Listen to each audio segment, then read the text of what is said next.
Khangela uphawu lokurhoxa kwisiyobisi ne-COVID-19. Iheroin inamagama amaninzi.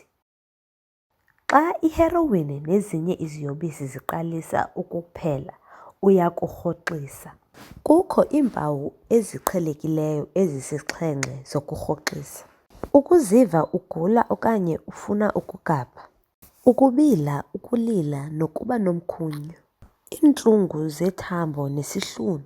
Ukuba nesisu, ukutyatyaza okanye ukuqungelwa. Ukuziva uxhalabile kwaye ucinezekile. Iingalo nemilenze ezigungqayo nokulala nzima. Ezi mpawu ziphela xa usebenzisa iheroin okanye isiyobisi esinokusetyenziswa endaweni yayo esifana nemethadone okanye ibuprenorphine.